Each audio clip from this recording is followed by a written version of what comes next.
The gunshot echoed through the canyon just as Adelaide Sutton pressed herself against the rocks, her heart hammering so hard she thought it might burst straight through her chest.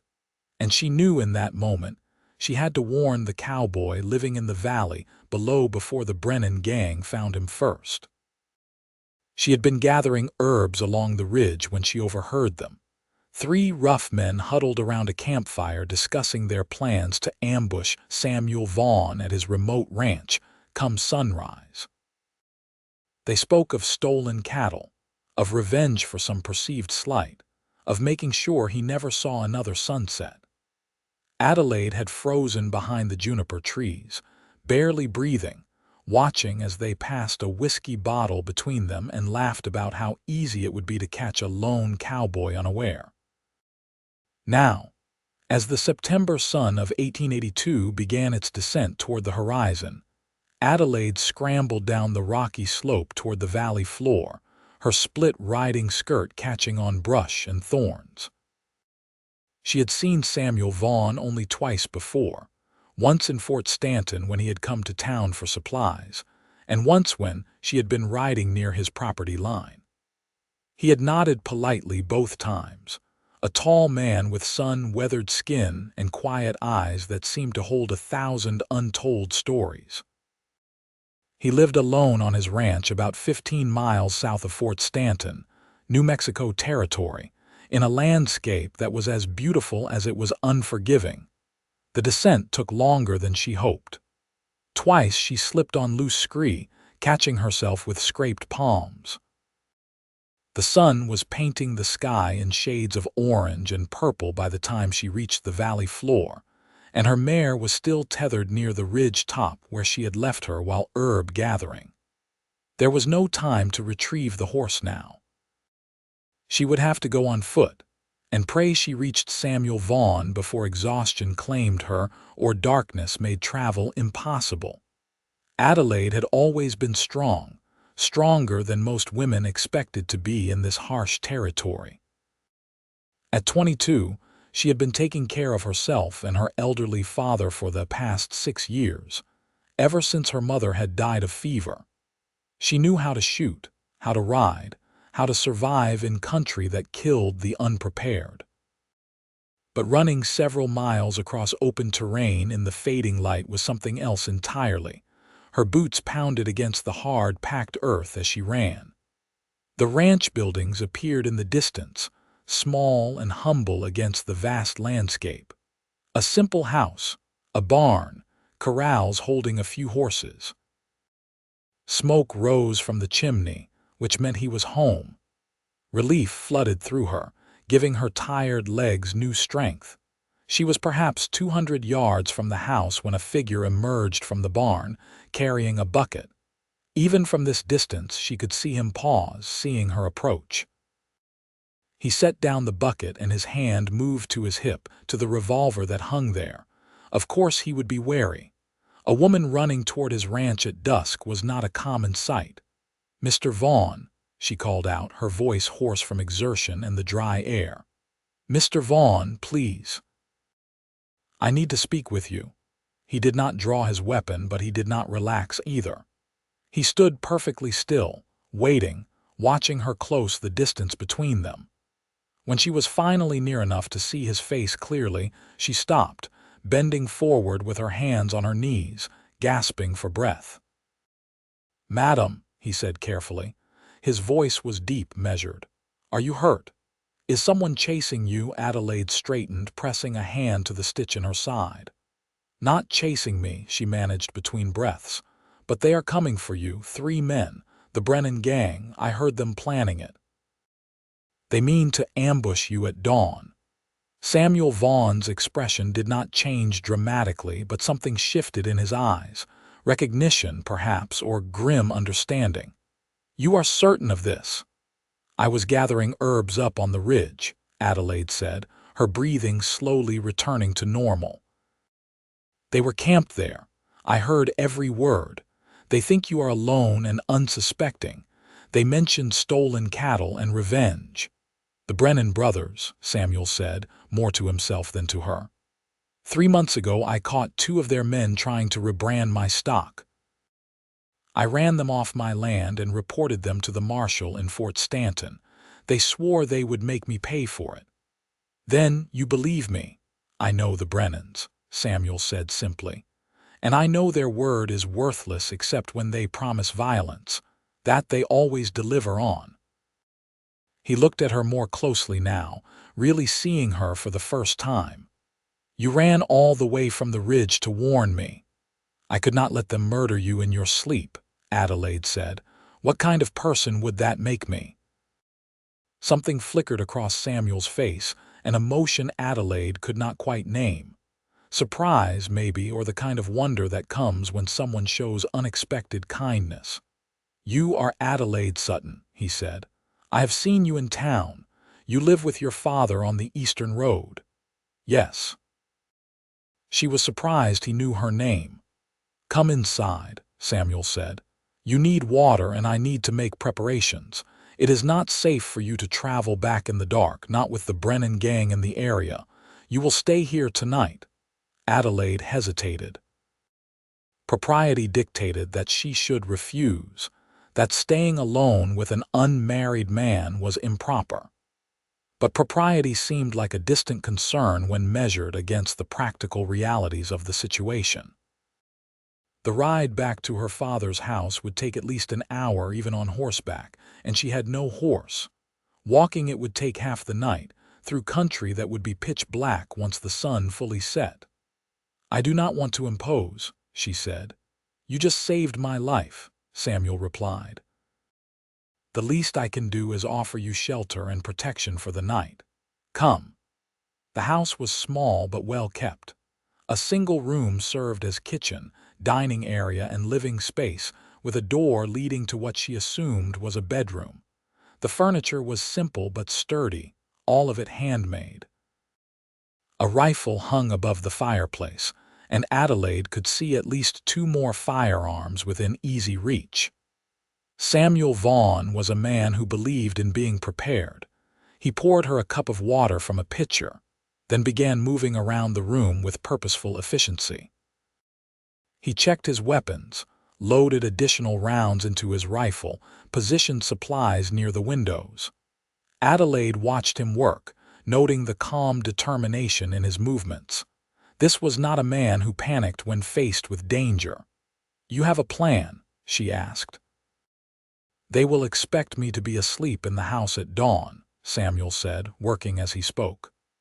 That is when men are deepest in sleep, easiest to catch unaware, so I will not be here. I will be waiting for them in a position where I have the advantage. Will you go to Fort Stanton for help? The marshal, Samuel shook his head. No time. It is a 3-hour ride to town, and if I leave now, I might run straight into them in the dark. Besides, this is my land, my fight. I will not run from men like the Brennans, but I will not make it easy for them either. He paused in his preparations and looked at her directly. I am putting you in danger by having you stay here. If something goes wrong, if they come earlier than expected, you could be caught in the crossfire. I am already in danger, Adelaide said practically. I have nowhere else to go until morning, and you did not invite this trouble. I will take my chances here, with someone who knows it is coming, rather than out there in the dark where anything might happen. Samuel studied her face for a long moment, and Adelaide found herself studying his in return. He was perhaps 30 years old, she guessed, with dark hair that curled slightly at his collar and lines around his eyes that spoke of years spent squinting into the harsh sun. His jaw was strong, shadowed with stubble, and his hands as he handled his weapons were steady and capable. There was something solid about him, something reliable. He was the kind of man you could depend on in a crisis. You are very calm about all of this, he observed. Would panic help the situation? No, he admitted. It would not. Then I see no point in it. Adelaide took another drink of water. My father always said panic kills more people than most disasters. Better to keep your head and deal with what comes. Your father sounds like a wise man. "He is," Adelaide said. "Though his health is not what it once was, that is why I was gathering herbs. He has trouble with his lungs when the seasons change." Samuel nodded thoughtfully, then gestured to the table. "I have some stew left from supper. You should eat. It will be a long night." The stew was simple but good, made with beef and vegetables. Adelaide had not realized how hungry she was until she started eating. Running several miles on an empty stomach had taken more out of her than she had acknowledged. As she ate, Samuel continued his preparations, but he also talked, perhaps sensing that conversation would help pass the tense hours until dawn. "I bought this ranch 2 years ago," he said. "Saved for 8 years working cattle drives and breaking horses to afford it. It is not much, but it is mine, the first thing I have ever owned that was truly mine. It is beautiful land," Adelaide said honestly, "difficult but beautiful." "That is the thing about beauty," Samuel said. "It is often found in difficult places. Easy country has never interested me much." They talked through the evening, sharing stories of their lives as the fire burned low and the darkness deepened outside. Adelaide learned that Samuel had grown up in Texas, the youngest of 5 brothers, and that he had left home at 16 to make his own way. He had worked every kind of ranch job there was, saved every penny he could spare, dreamed of the day when he would have his own piece of land to work. In turn, she told him about her life in New Mexico Territory, about growing up the only child of parents who had come west seeking opportunity, about learning to shoot from her father, to ride from a ranch hand who had worked briefly for their family, to survive from the land itself. "You are not what I expected," Samuel said at one point. "What did you expect?" "Most women I have met in Fort Stanton are either scared of this country or broken by it," he said. "You seem to be neither." "I respect the danger," Adelaide said, "but fear and respect are not the same thing. Besides, this is my home. I cannot imagine living anywhere else." Something in Samuel's expression softened when she said that, a warmth entering his eyes that had not been there before. "I understand that feeling," he said quietly.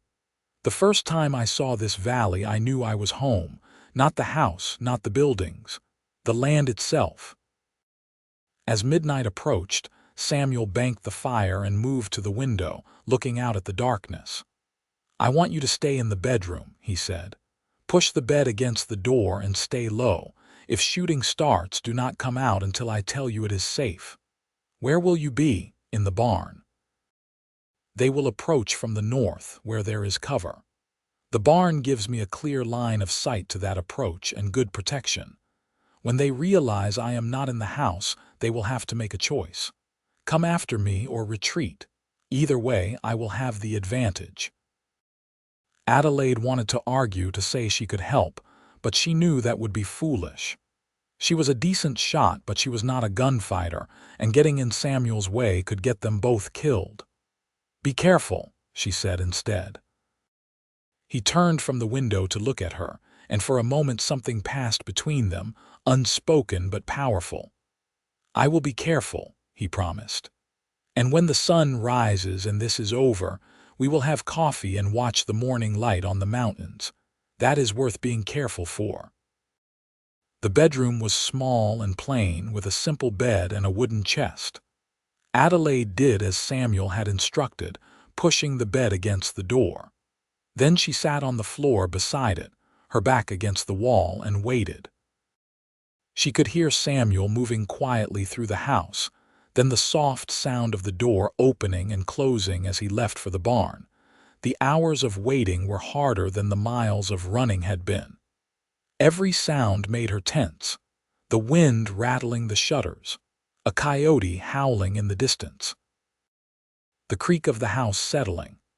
She tried to rest, but could not, her mind racing with thoughts of what might happen when dawn came. She must have dozed eventually, because she woke with a start to the sound of horses. Gray light was seeping around the edges of the shutters.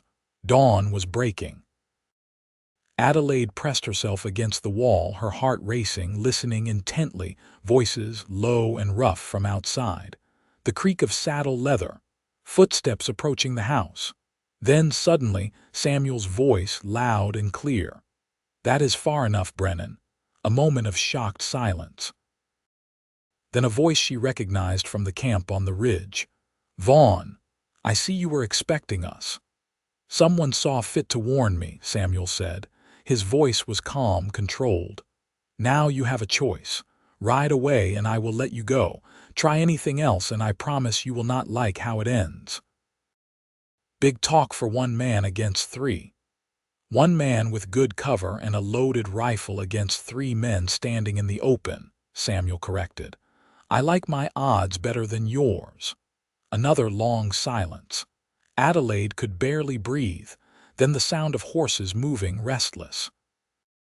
Someone was arguing in low tones.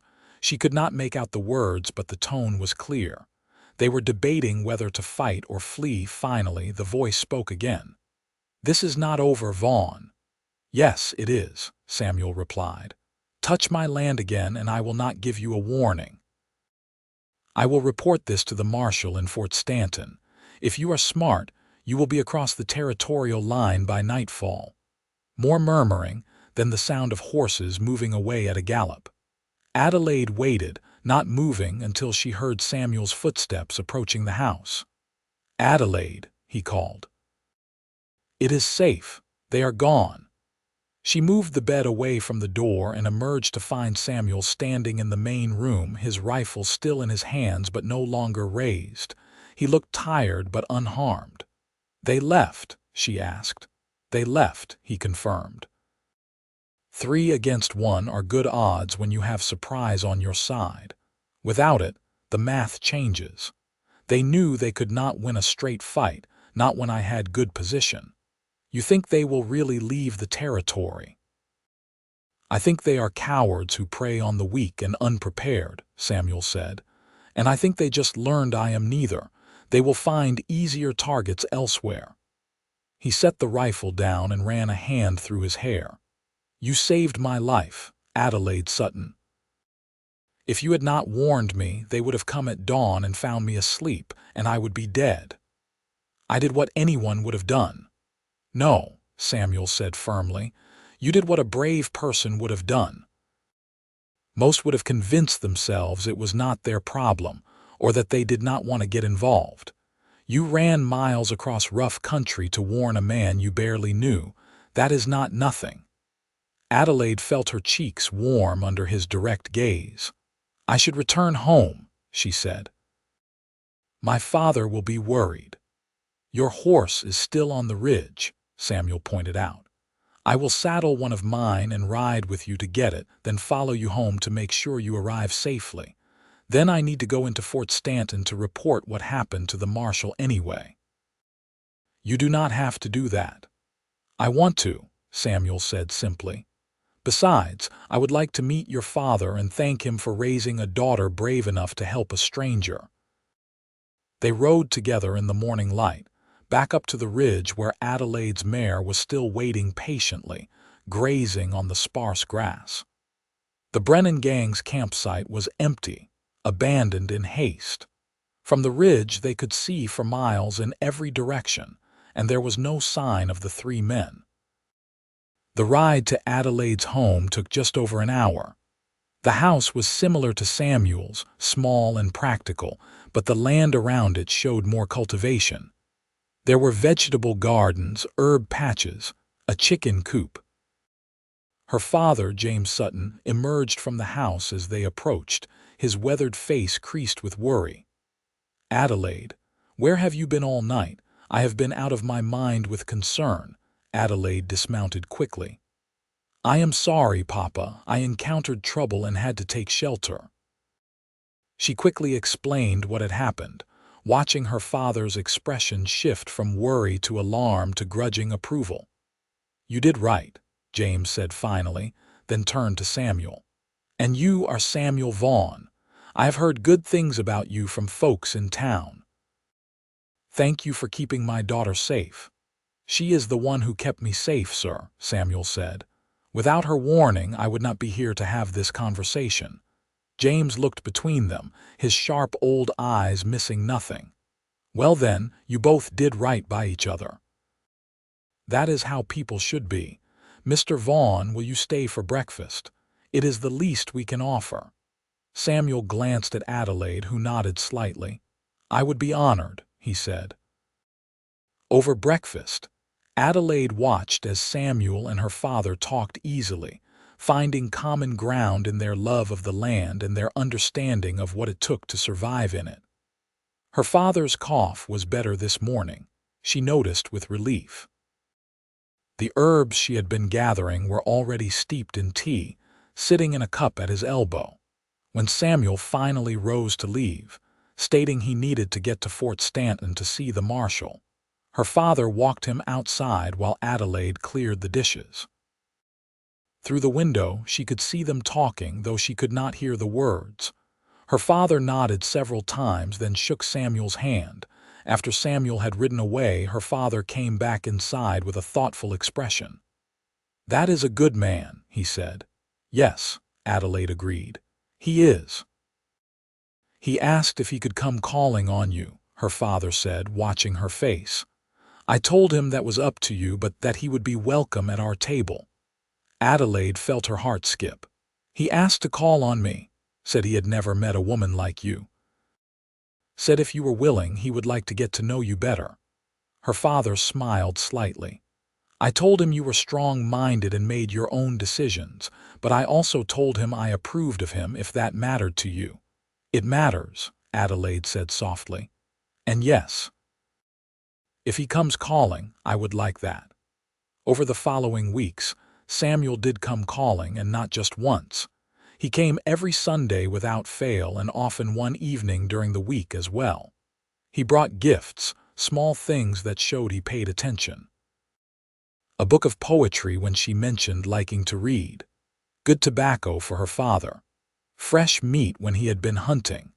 They took long rides together across the countryside, sometimes with her father's old ranch hand as chaperone, sometimes alone when propriety could be stretched.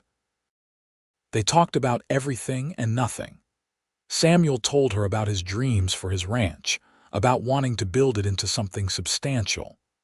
Adelaide told him about her love of the land, about the herbs and plants she studied, about wanting to help people with healing when she could. You could be a doctor if you were a man, Samuel said one afternoon as they sat by a stream, letting their horses drink. But I am not a man, Adelaide said practically. So I do what I can the way I can. It is enough. It is more than enough, Samuel said. You are more than enough. The way he looked at her when he said it made Adelaide's breath catch. They had been courting for 2 months now, and she had come to know him well. Had come to admire his steady strength, his kindness, his dry humor. Had come to care for him far more than she had expected to care for anyone. Samuel, she said carefully, where is this going? Between us, I mean. He turned to face her fully, his expression serious. Where would you like it to go? I would like to know what you want, Adelaide said. I am not a woman who plays games or hints at things. I am asking directly. What are your intentions? Samuel reached out and took her hand, the first time he had done more than help her mount or dismount from her horse. His hand was rough with work but warm and steady. My intentions are to marry you if you will have me, he said. I have known since that first night, I think, since you ran miles to save my life, since we sat in my house and talked until late. I knew then I wanted you in my life, not just for one night but for all of them. Adelaide felt tears prick her eyes, but they were good tears. I want that too, she said. I have wanted it for weeks, but I was not sure if you felt the same. I feel the same, Samuel said. I am in love with you, Adelaide Sutton. I love your courage and your strength and your practical way of looking at the world. I love that you face trouble head-on instead of running from it. I love the way you care for your father and the way you know every plant in these hills. I love everything about you. I love you too, Adelaide said, the words coming easily because they were true.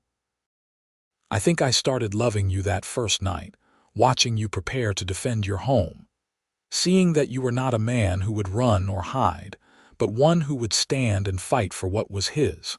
And then I kept loving you more every time I saw you." Samuel leaned forward and kissed her, gentle and careful, and Adelaide felt something in her chest unfold like a flower opening to the sun.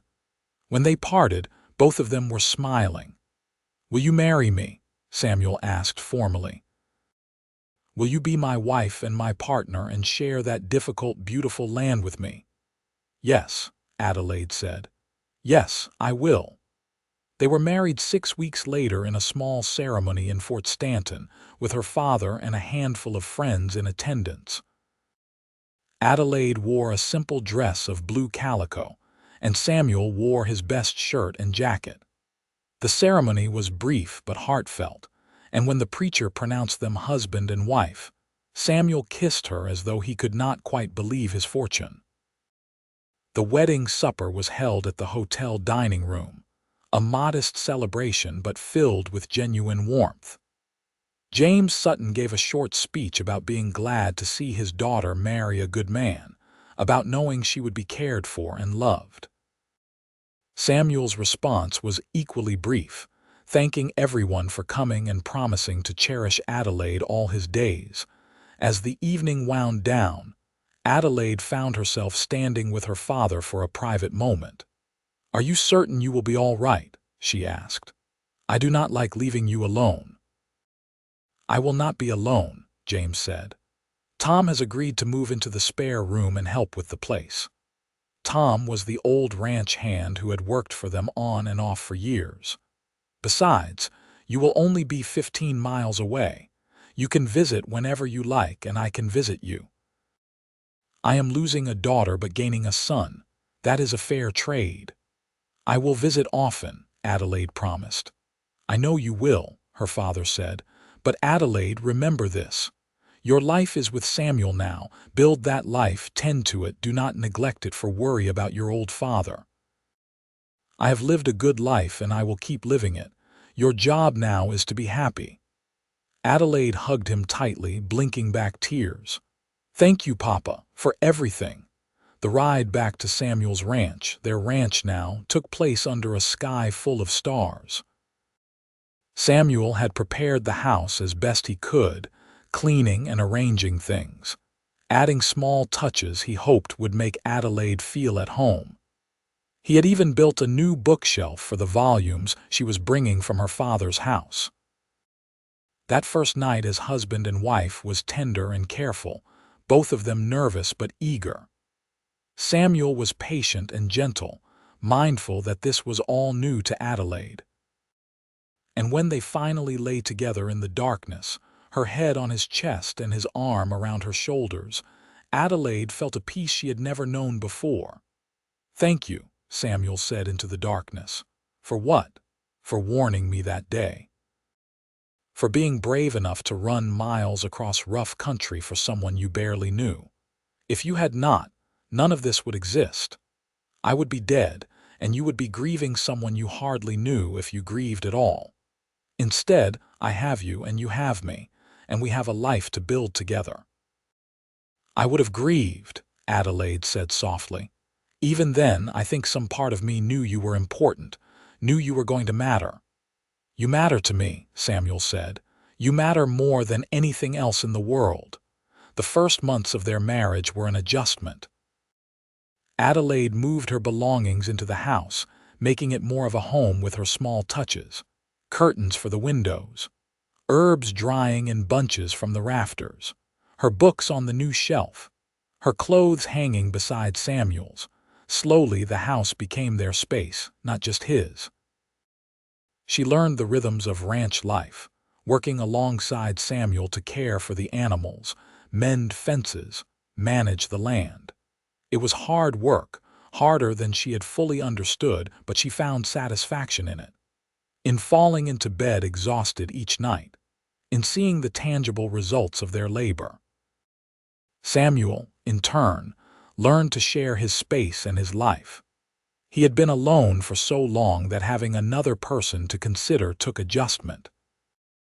But he found he liked it, liked coming in from work to find Adelaide cooking supper or tending her garden, liked having someone to talk to at the end of the day, liked not being alone anymore. They settled into partnership, each bringing their strengths to the marriage.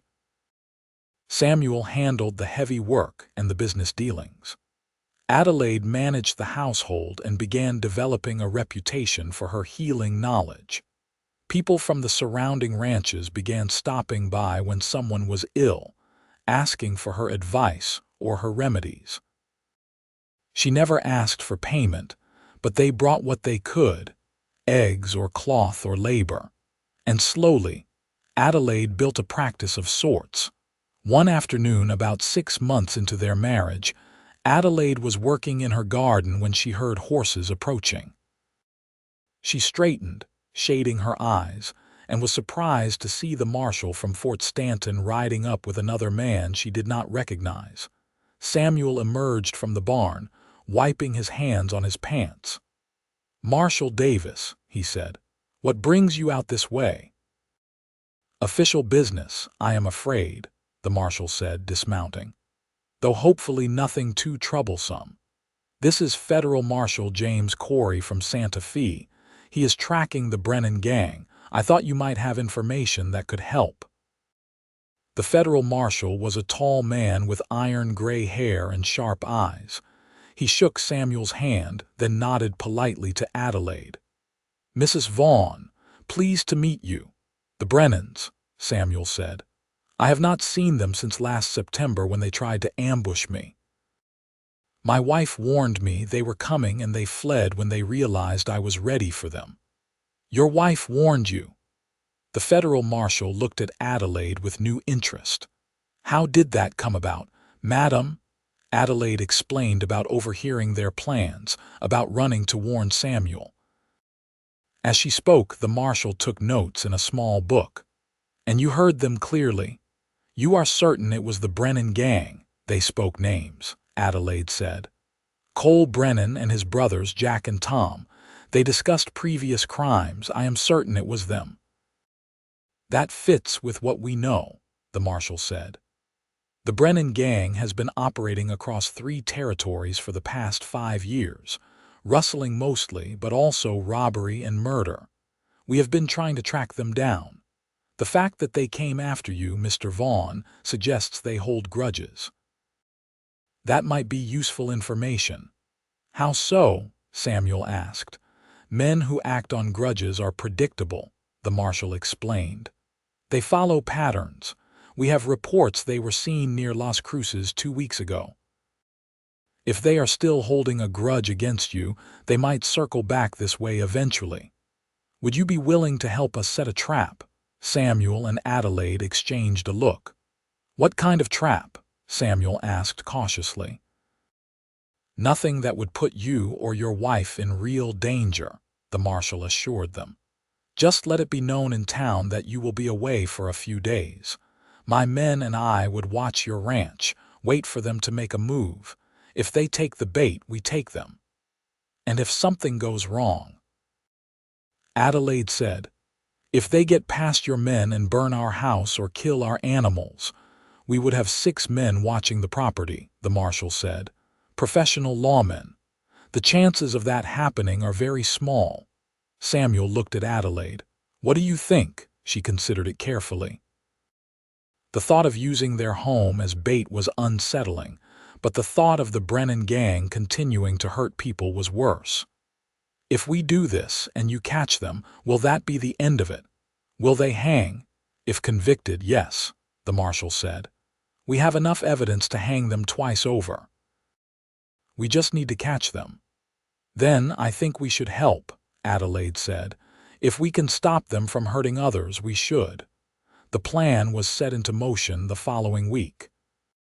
Samuel and Adelaide made a show of packing supplies and riding toward Fort Stanton, letting several people see them and know they would be gone for 3 days visiting Adelaide's father.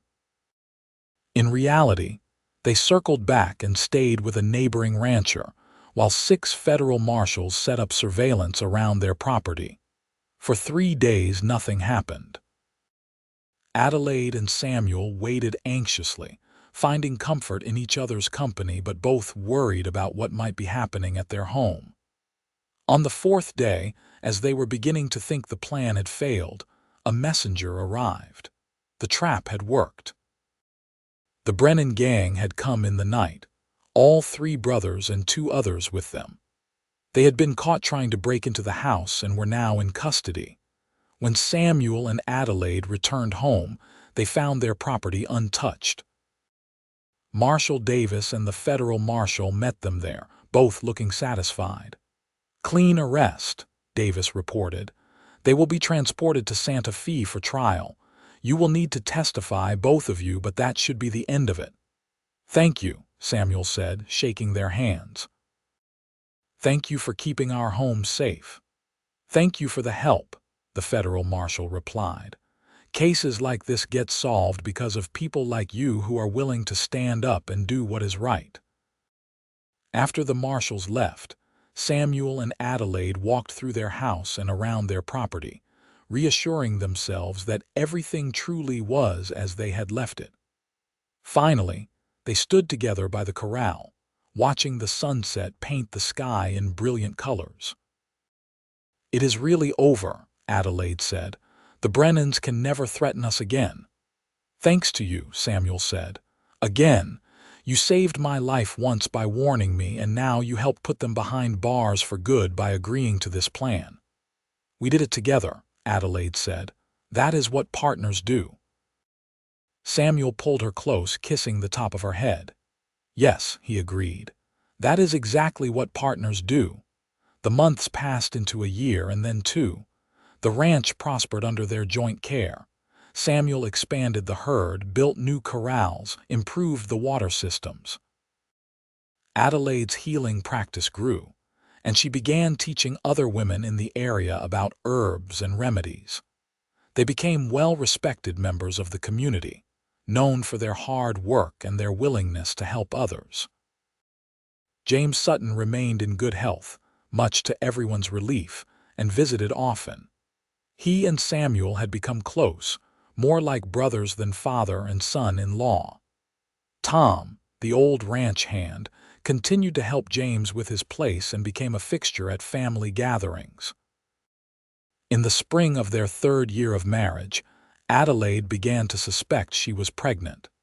She waited to be certain before telling Samuel, using her knowledge of herbs and healing to confirm what her body was telling her. When she was finally sure, she chose her moment carefully. They were sitting on the porch one evening after supper, watching the stars emerge in the darkening sky. "Samuel," she said, "I have something to tell you." He turned to look at her, reading something in her tone. "What is it?" "We are going to have a baby," Adelaide said. "In the fall, probably late October." The expression that crossed Samuel's face was one of pure joy, followed quickly by concern. "Are you well? Is everything as it should be?" "Everything is fine," Adelaide assured him. "I am healthy and strong, and I know what to expect. We will need to make some preparations, but we have time." Samuel pulled her into his arms, holding her carefully as though she might break. "A baby," he said wonderingly. "Our baby. Adelaide, I never thought I would have this. A wife, a home, a family. I thought I would always be alone." "You are not alone," Adelaide said. "You are not ever going to be alone again. I promise you that." The pregnancy progressed normally. Adelaide continued her work for as long as she could, only stopping the most strenuous tasks as her body changed and grew.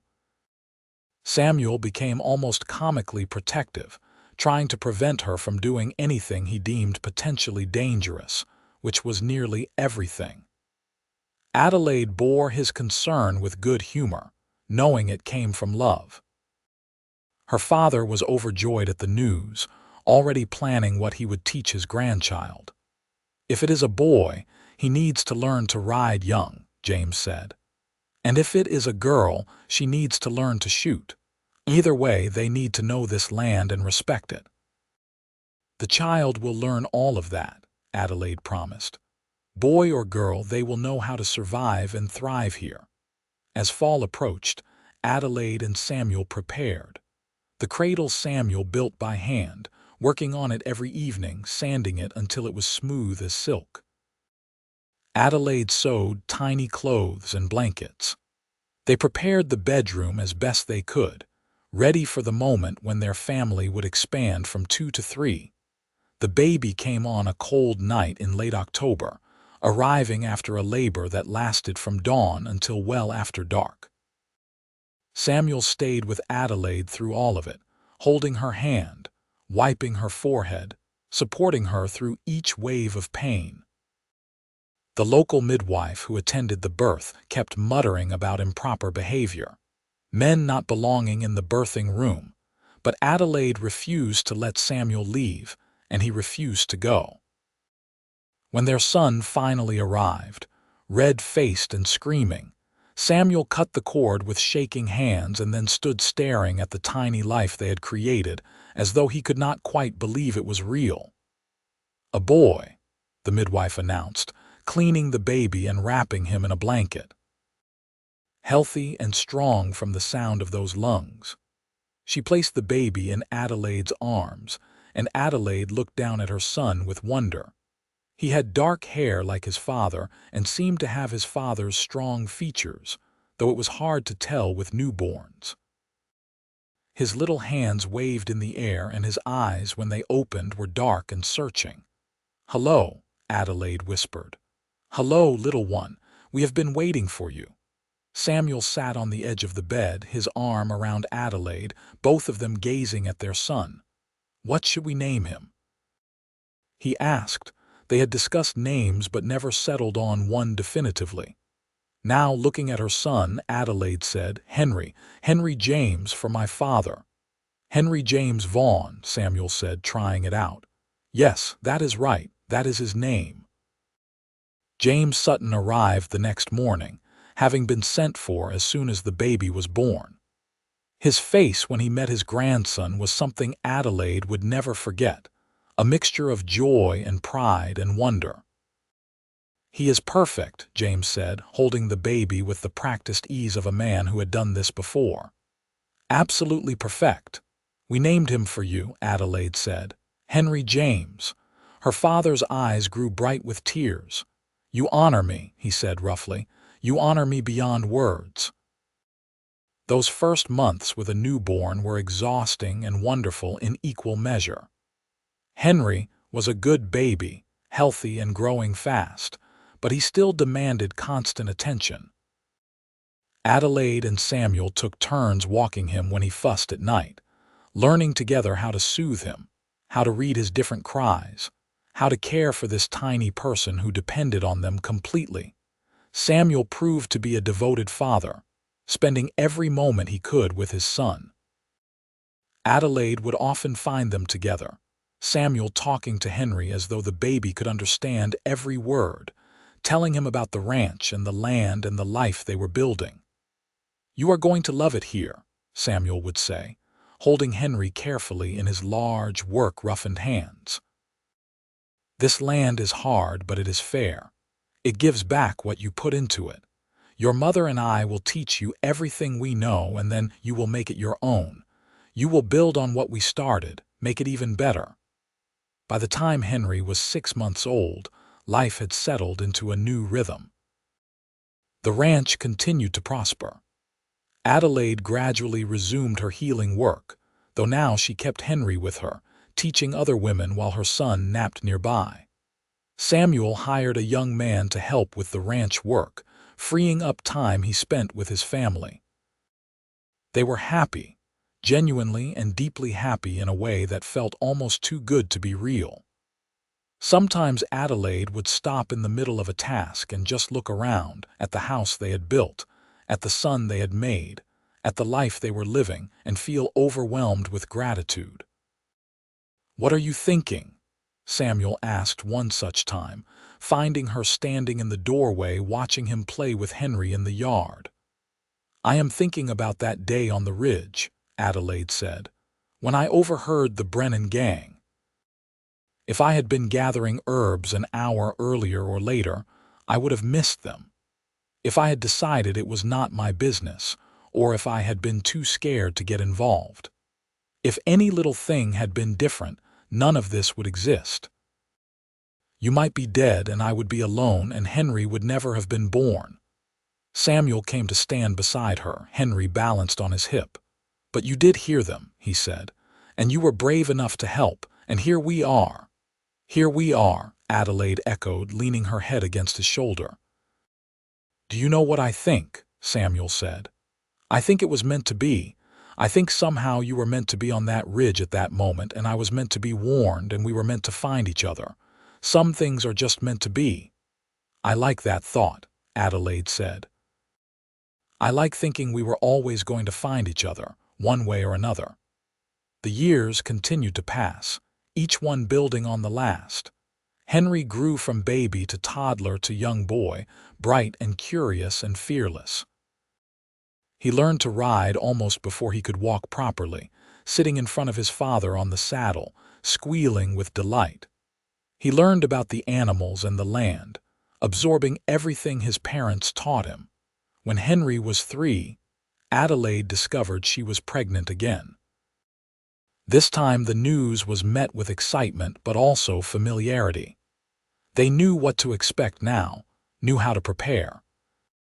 The pregnancy was easier than the first, perhaps because Adelaide knew what was normal and what was not, or perhaps because she was too busy chasing after an active 3-year-old to worry as much. Their daughter was born on a warm spring evening, arriving quickly and easily compared to Henry's long labor. She had Adelaide's lighter hair and Samuel's dark eyes, and from the moment she was born, she seemed to look at the world with calm assessment. She is sizing things up, Samuel said, watching his daughter gaze around the room with her serious little face, deciding if this world meets her standards. And what is your verdict? Adelaide asked the baby. Do we pass? The baby yawned, clearly unimpressed, and Samuel laughed. She is definitely yours. That is the same look you gave me the first night when I said you should stay because it was not safe to travel. They named her Sarah Rose, and she proved to be as different from Henry as 2 children could be.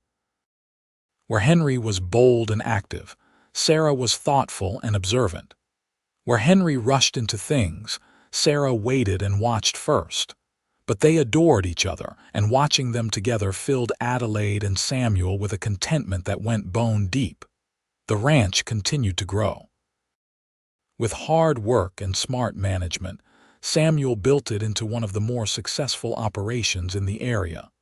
They hired more help, expanded the house, invested in better stock.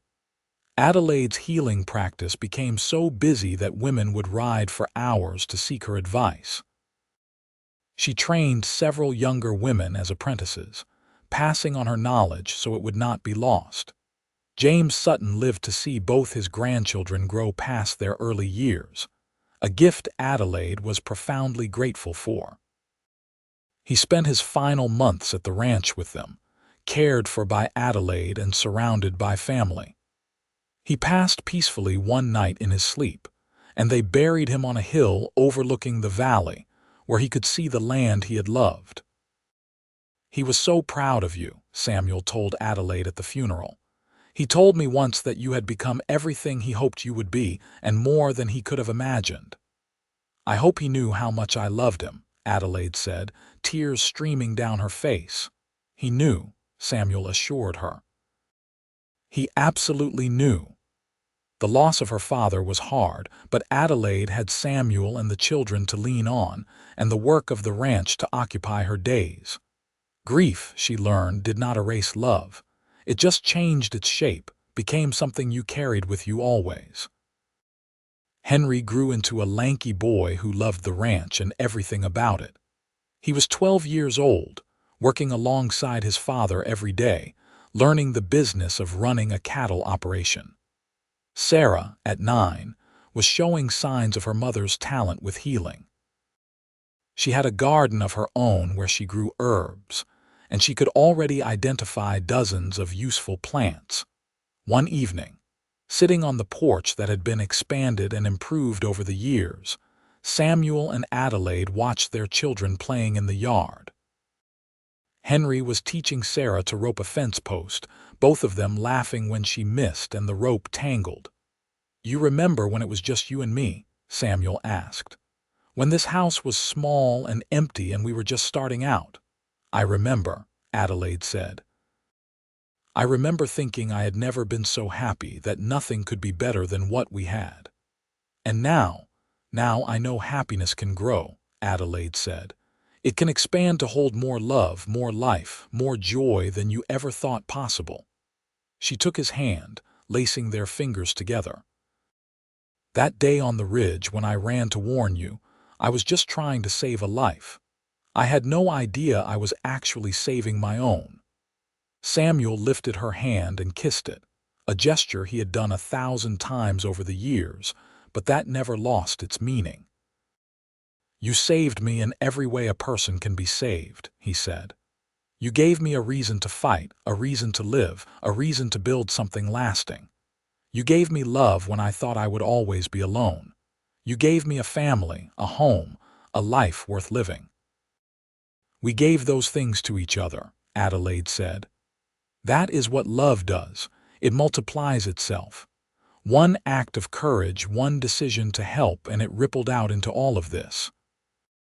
They sat in comfortable silence, watching the sun set over the mountains they both loved, watching their children play, listening to the sounds of the ranch settling down for the night. Horses whickering in the corrals, chickens roosting, the soft lowing of cattle in the distant pastures. The sound of a life well lived. Years later, when Henry was 21 and preparing to take over more of the ranch operations, and Sarah was 18 and studying to become a proper doctor with Adelaide's teachings as her foundation, Samuel and Adelaide took a rare day to themselves. They rode up to the ridge where Adelaide had overheard the Brennan gang so many years ago, the place where everything had begun.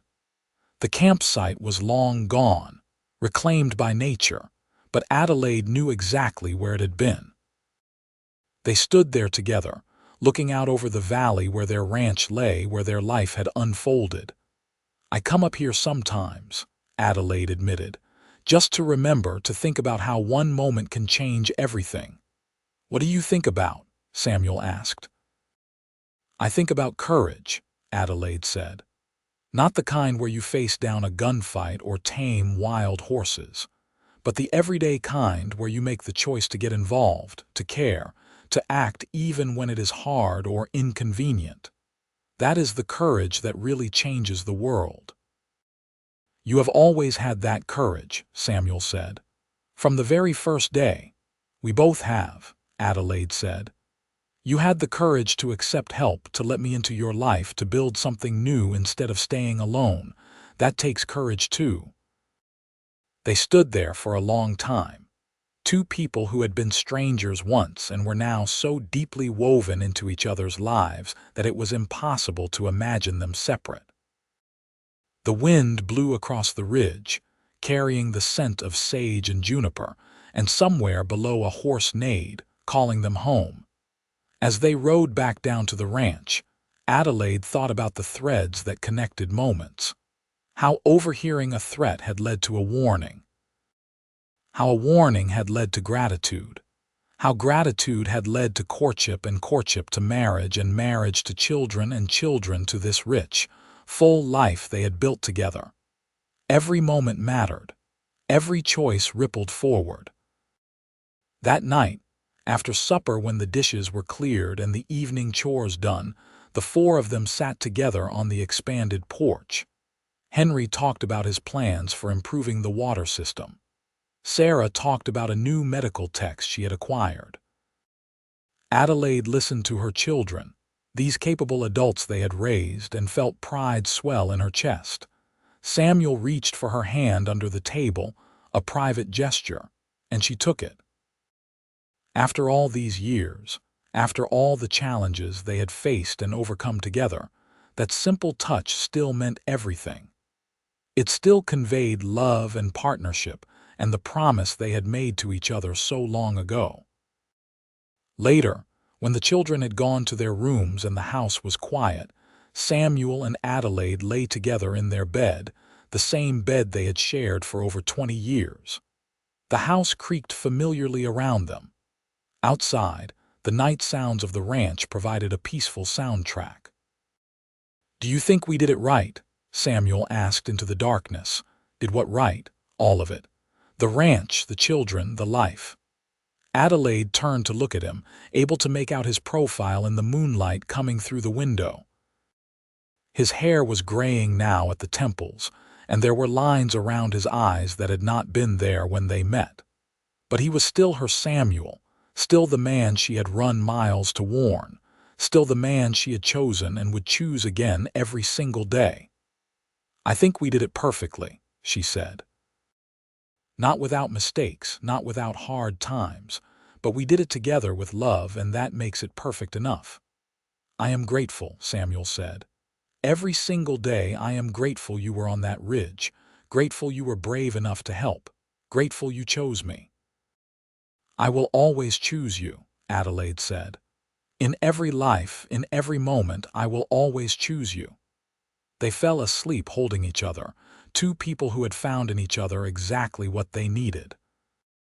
A lonely cowboy who had not known how empty his life was until a brave woman filled it with light. A courageous woman who had not known how much love she had to give until she found a man worthy of receiving it. The ranch continued to thrive for decades more. Henry married a sensible woman from a neighboring ranch, and they gave Samuel and Adelaide 4 grandchildren. Sarah became the first certified female doctor in the region, married a teacher from Fort Stanton, and had 3 children of her own. The house expanded again and again to hold holiday gatherings and family celebrations, bursting at the seams with love and laughter and life. Samuel and Adelaide grew old together, their hands becoming gnarled with age but still reaching for each other. Their hair went gray and then white. Their steps slowed and their bodies tired more easily. But their love never diminished, never faded, never became routine or ordinary. They sat on the porch on summer evenings, watching their grandchildren play the same games their own children had played. They rode across the ranch land they both loved, though the rides became shorter and slower. They tended their garden together, Adelaide teaching her granddaughters about healing plants while Samuel told his grandsons stories about the old days. One warm afternoon in late summer, when Samuel was 75 and Adelaide was 71, they rode together up to the ridge. It was harder now, the climb more taxing, but they still made the journey once or twice a year. They stood at the spot where Adelaide had overheard the Brennan gang, where the thread of their life together had first been spun. 46 years, Samuel said wonderingly. 46 years since you came running down that hill to save my life. Best decision I ever made, Adelaide said, leaning into him. Best gift I ever received, Samuel replied. You warned me of trouble, and I thanked you by keeping you near always. I kept my promise, did I not? You did, Adelaide agreed, and I kept mine. We stayed together, built a life together, loved each other through all of it. They stood there as the sun began to set, painting the sky in the same brilliant colors it had painted so many thousands of times before. Below them, the ranch spread out like a testament to everything they had built. The house expanded and improved, the barns and corrals well-maintained and busy, the pastures green and productive, and most importantly the people, their children and grandchildren, the legacy of their love. No regrets, Samuel asked. Not a single one, Adelaide said firmly. You. Only that I have one lifetime with you, Samuel said. I wish I could have 1,000. Then we will have to make this one count for 1,000, Adelaide said, Fill every moment so full of love that it stretches to infinity. They made their way back down the ridge as the stars began to appear, two old people who had loved each other well and truly for nearly 5 decades. When they reached the ranch, their family was there waiting, worried about them being out after dark. "We are fine," Adelaide assured them. "Just taking one more trip up to where it all began." That night in their bed, Samuel held Adelaide close and whispered, "Thank you for everything, for saving my life, for sharing yours with me, for making every day better than the last. Thank you." "Thank you for being worth saving," Adelaide whispered back. "Thank you for seeing me, for valuing me, for loving me as I am. Thank you for our life." They fell asleep in each other's arms as they had done thousands of times before and would do thousands of times more. Two people who had been brought together by danger and stayed together by choice, by love, by the deep commitment to cherish what they had built. The ranch continued long after them, passed down through generations, each one adding their own chapter to the story. But it all began with a woman brave enough to act and a man grateful enough to cherish that bravery. It began with a warning, a moment of courage, a decision to get involved rather than stay safe. And from that one moment, a whole life bloomed. A love story written across the unforgiving beauty of the New Mexico Territory landscape, in the hard years of the 1880s and beyond. A story of partnership and respect, of courage and gratitude, of choosing love every single day and building something lasting from that choice. On quiet nights when the wind blew across the valley and the stars shone bright above the ranch, you could almost hear the echo of that first desperate run, of a young woman racing to save a stranger's life, not knowing she was really running toward her own future. And if you listened very carefully, you might hear two voices still speaking across the years, still saying the words they said so often in life. "I love you. I choose you. Always."